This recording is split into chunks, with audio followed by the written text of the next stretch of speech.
Hey, happy Sunday. Do you believe that yesterday I said happy Friday? I think. Isn't that crazy?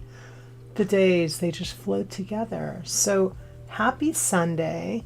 Today on Inktober Art and Coffee time, we are doing Catherine Crowe, who is the writer who brought the word poltergeist into the cultural zeitgeist.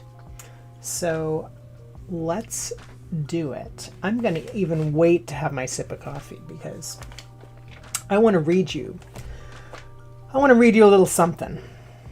I want to read you a little story. It only takes a couple minutes to read. But it is this article from Mental Floss. Catherine Crowe, the woman who brought the word poltergeist into English. And this will just give you a little sense about her. So,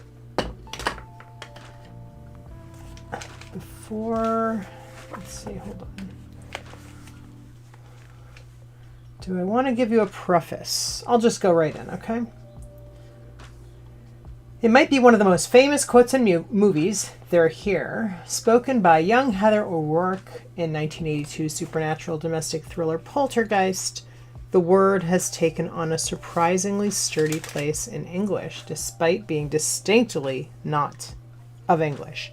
And while that Steven Spielberg film did a lot to popularize it, it was paranormal scholar Catherine Crowe who first introduced it into the vernacular. In 1848, Crowe published The Night Side of Nature, or Ghosts and Ghost Seers, one of the earliest attempts, if not the first, to exhaustively chronicle all manner of documented supernatural experiences. It was a compendium of ghosts, deathbed visitations, apparitions, and anything else not easily explained by science. Doesn't that make you want to check this book out? I want to check this book out. Born in Kent in 1790, Crowe fled an unhappy marriage in 1833 and settled in Edinburgh to try her hand at making a living in fiction.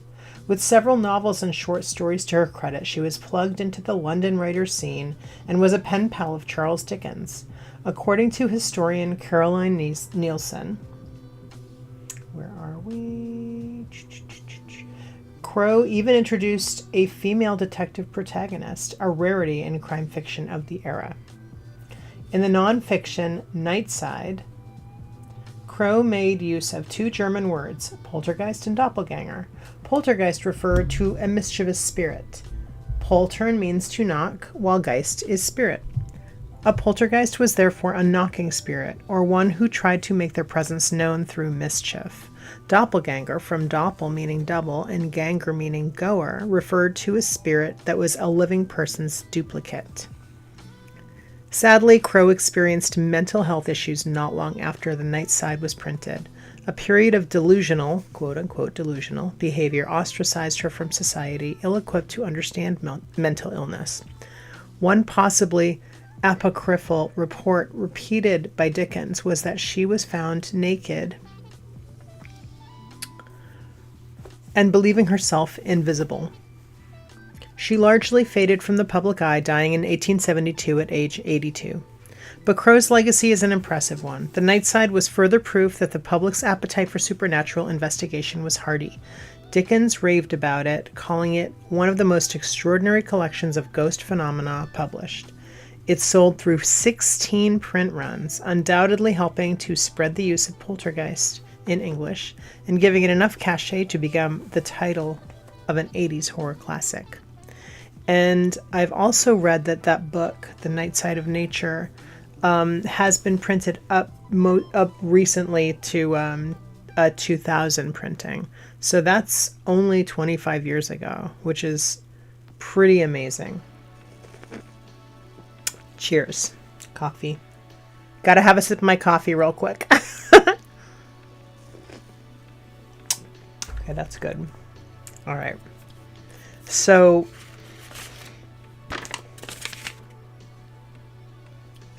this book was like a compendium. It wasn't fiction. It was a nonfiction book. She also wrote children's books, and she wrote like crime novels too. And very interesting. It makes me want to read this book, but this book is actually available as an audiobook for free. So that link is in my description for this video. And I'm excited to go and listen to it. And it's actually, it's chaptered so you can just listen to whatever you want from it. I started listening to the first part of it, and there's a lot of credits and stuff. So, you know, if you want to jump right into a certain part of the book, you can do that. So I was looking through the quotes, and I picked out a couple. I'll show you what they are here on my posts. I have a couple on my posts page, and we have the ignorant, frightened children with ghosts. So this is a really long quote. And then there's another one that's shorter. I kind of liked the top one. The ignorant, frightened children with ghosts and the better educated assure them there is no such thing. Our understanding may believe the latter, but our instincts believe the former, so that out of this education we retain the terror, and just believe enough to make it very troublesome whenever we are placed in circumstances that awaken it. I liked this, and looking at her time of existence and everything that was going on then, it really made me want to look at some old photos. I mean, I keep coming back to these old spirit photos. And, you know, I mean, most of them are like, seances were really big back then. And, you know, photography was new, and relatively new. And they were doing a lot of like superimposed imagery, and oh my gosh, that's a ghost picture. So, you know, there's a lot of that, but it's still fun to see what the style was at the time, you know, all the things like the poses that keep showing up, and it's just interesting. And, you know, it really brings you into that time. So I wanted to find some pictures of little creepy kids because I thought it was very fitting. And do I have... That's her. Where's the creepy children? Child photos. Okay. Look at some of these. I looked up child photos, and I got Halloween costumes, which is great. And Debbie Draws Funny should totally do a weirdo drawing club this month with some of these creepy costumes, because I would totally be into drawing these. Look at this. I mean, do we want to see Halloween costumes from a century ago? I do. Yeah, so these are pretty intense. Here, look at this illustration. 24 children's stories that still give us the creeps. Atlas Obscura website. Look at that art. Look at that awesome palette. That's beautiful. Innocent kids' stories can be horror stories. They are horror stories. They are horror stories. Grim fairy tales? Horror stories. Okay, let's back up. Let us back up. Let us focus. So I wrote out this quote. Ooh, I'm going to look at this. Creepy and unsettling Victoria era photos we can't look away from. Let's go there.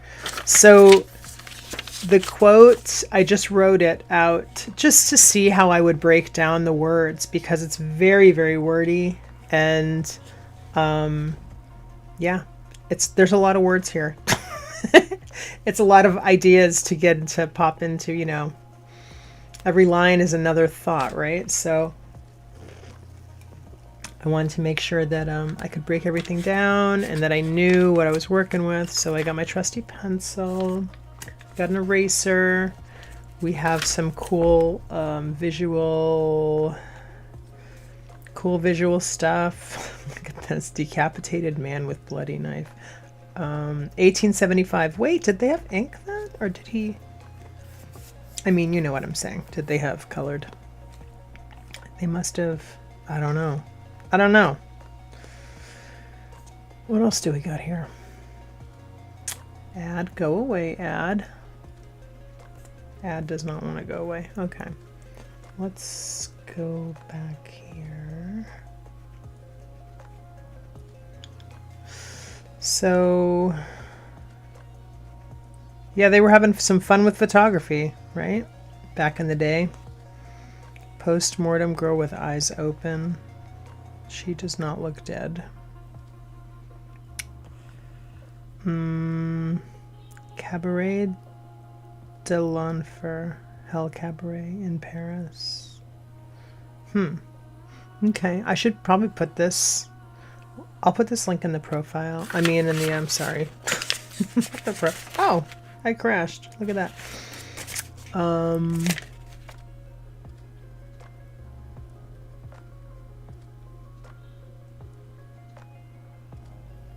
What's going on here?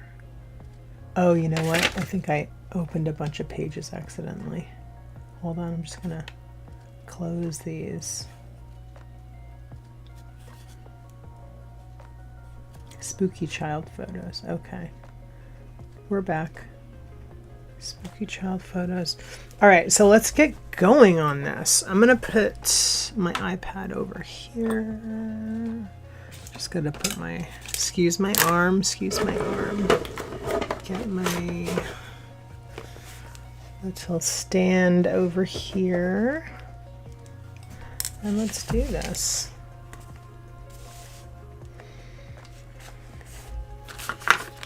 Oh, my iPad is not plugged in. Very important.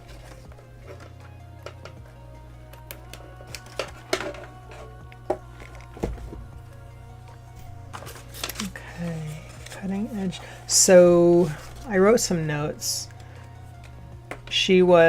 Catherine Crowe was on the cutting edge of metaphysical, supernatural, and spiritualist research.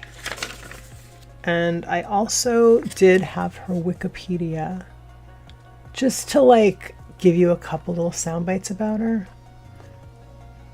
Oh, actually, you know what? I think that article said a lot of what is actually in here. But she wrote a lot more than supernatural stuff, you know? She did children's books and plays. She was very well employed, I think. And published. So what I want to first do, I think, is to just lay out my lines so I know what I'm doing here, because I have, let's see how many lines I have. Ignorant, frightened children with ghosts. 2, 3, 4, 5, 6, 7, 8, 9, 10, 11, 12, 13, 14, 15, and then 16 for her name. So if we're like 8 here, right? And then 4. I'm just breaking down my page a little bit here, just loosely. I'm going to tilt. I'm going to do a little tilt here. So we have, we can do that, or we can do a little higher.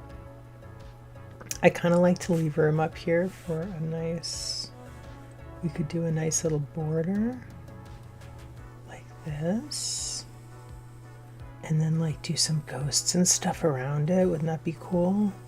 Maybe some trees and maybe like little costumes and things, pumpkins, a couple bats. That would be really cool. We could do like,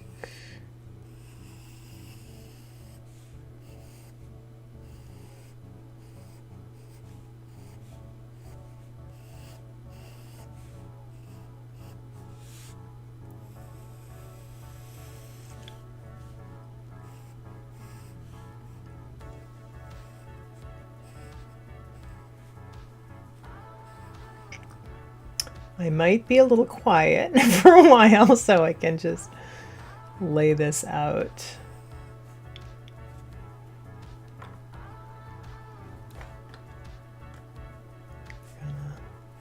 Just focus on this.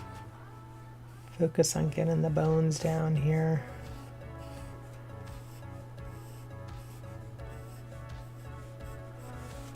I do want to add in some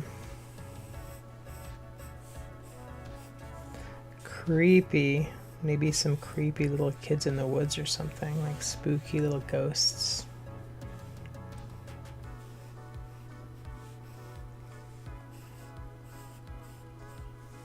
And how about like a moon?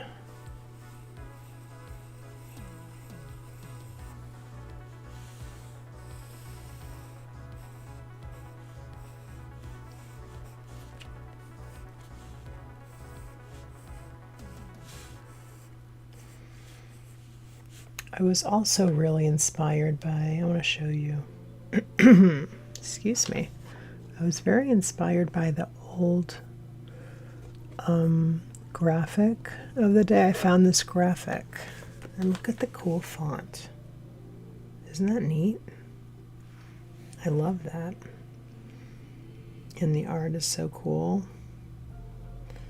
They always did ghosts like they were see-through human form, which is fascinating, right? Or just like a shadowy, like not shadowy, but like a white out figure. It's interesting that intersection of video and photography, you know, the visual arts, like technical ones, and this kind of stuff, and how they did that, you know, how they chose to, how it fit into their culture at the time to illustrate it. Anyway, I wanted to show you that. But I really, really like that. And I haven't done any thumbnails or anything. I only have what I had in my head. And yeah, and I really I think I could have benefited from some thumbnails, but sometimes it's kind of nice to jump into. And I do find that these lives are very much they can be really a good exercise for that, you know, for like jumping in and not jumping in without even doing any thumbnails, really just doing the research that I've done. And I'm just looking up. I want to draw an owl, and I want to put an owl in this picture. But I gotta be a little careful because I don't want to do something too cartoony, you know what I mean? So I'm just gonna grab a little squishy eraser here. Where is my squishy eraser? I have this one. I want to be a little careful on this paper because this paper is pen and ink paper, and it's very smooth, which is really nice for ink,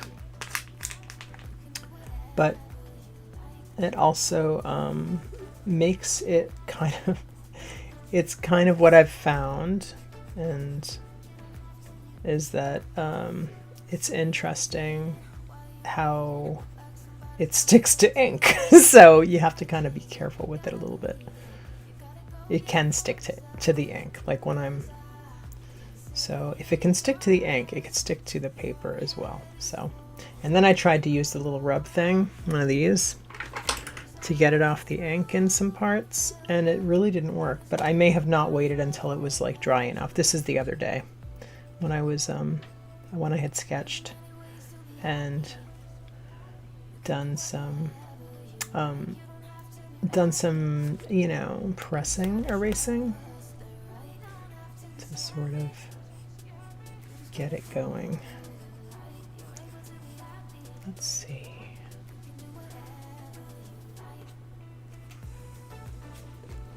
I'm actually going to unplug my iPad because that way I can put it here and we can kind of look at it together.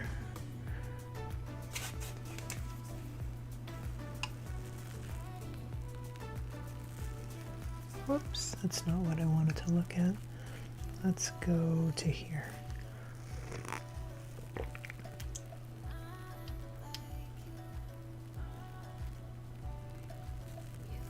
I find these captivating. That's impressive. That is really impressive. All right, let's get something going here. Let's get something going.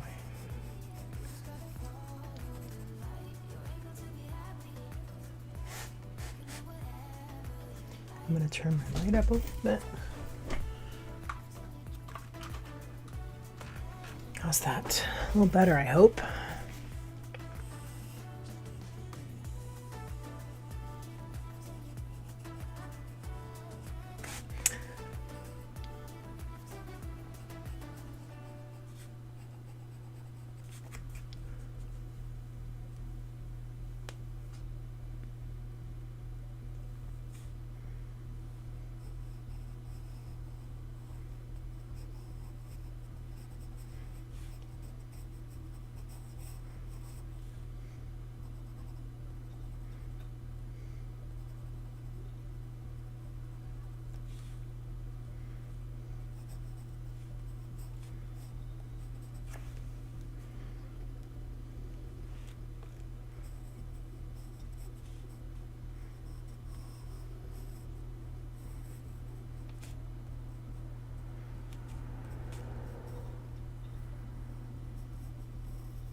Look at the owl here.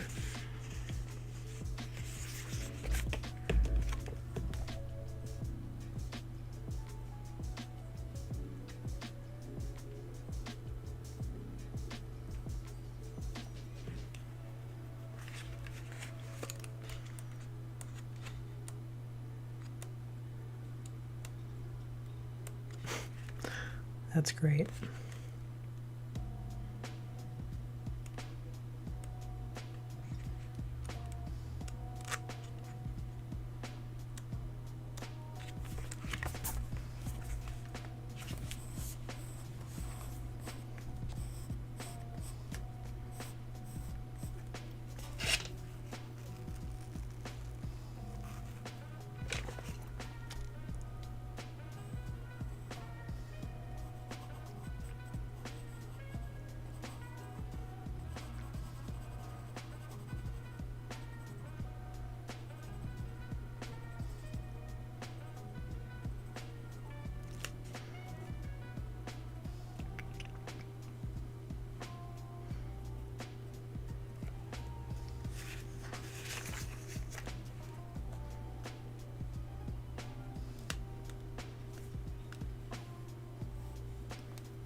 I'm going to zoom you a little bit here just because pencil can be hard to see.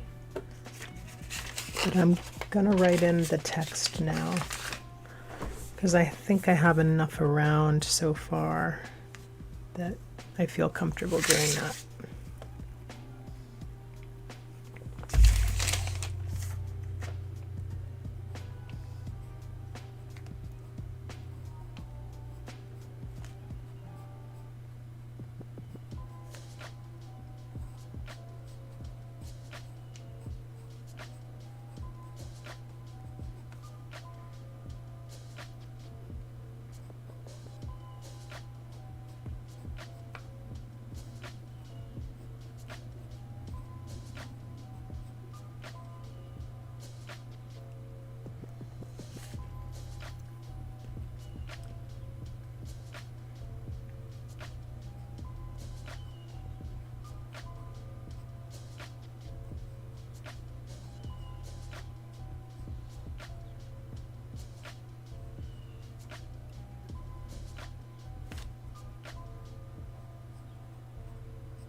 Oops.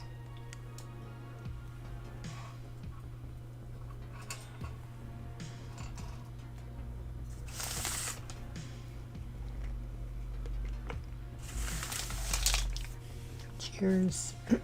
I think I might go till like 11:30 or so today because I have to ink this. And I have to say, I'm pretty excited about this right now. Let's see where we are.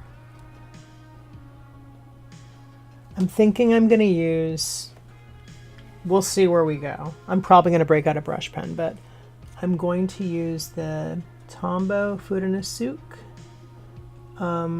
Oh, this is the hard one. I want to use the more pliable, this one.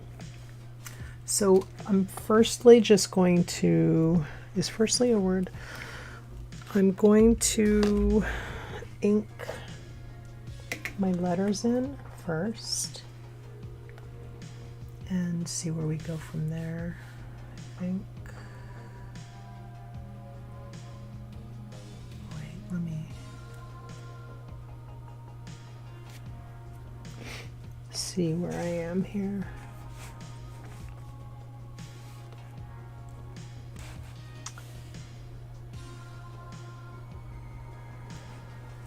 Let's start in the middle because we can.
I'm going to grab another book to just give me a little more elevation here.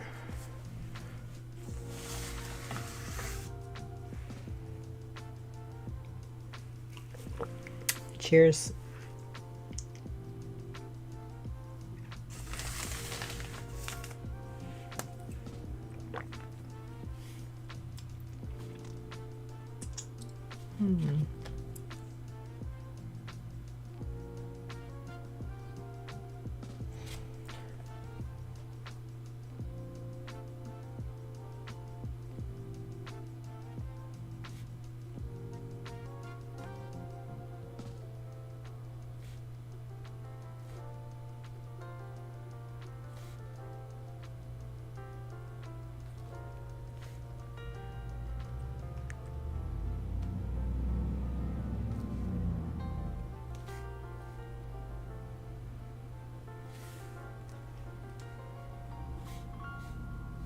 I might need to space this out a little better, but I have room up here, so I'm just going to go in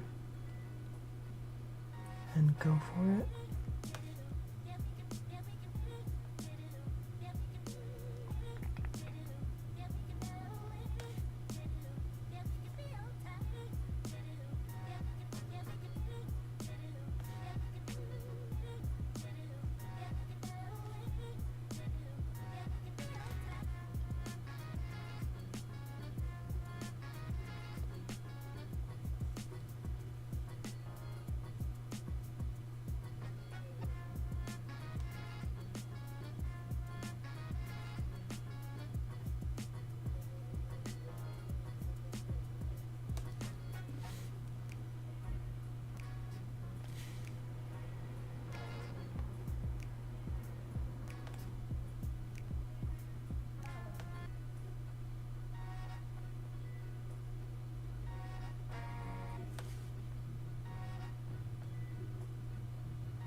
I can tell right now that I'm not going to finish this in today's live.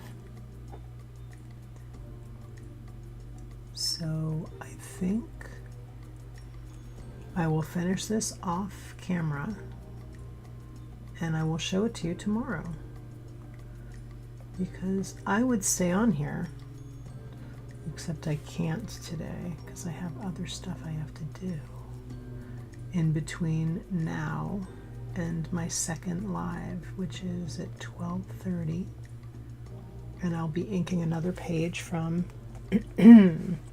my upcoming coloring book, Night Garden Fairy Cats. So definitely come check it out if you want to watch that one. This one, I am thinking, is going to make a unbelievably fantastic t-shirt. That's like all I'm thinking right now, is how I want to put this on my, how I want to wear this. I want to wear this as a t-shirt, and it's not even done yet, so. But I'm just thinking that this is going to be exactly what I want to wear right now.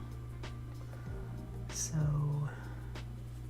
we'll see where that goes, but I definitely need to finish this ASAP, and I will show it to you tomorrow,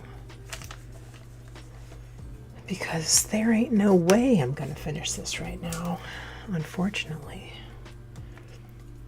I have to do something very un-Halloween-y, which is do my fantasy football picks, because I have to change my team. So here's where we are right now. And yeah, so come back tomorrow at 10 o'clock and see the finished product. Oh, I'm very excited about this. And I'm so sorry that I can't finish this on camera right now, because I just don't have the time at the moment to do it. But I'll see you tomorrow, and if you want to watch me ink a page in my upcoming coloring book on Procreate, come back at 12:30, and we can hang out for an hour and I can ink. And I will see you hopefully tomorrow, Monday morning, and I'll show you this. And we'll do the next person on the prompt list. I don't even know who that is at the moment, but I think they have 3. I think it's a 3-name person. So I think we're getting into the 3 names now. All right. Have a great day, and I'll see you later.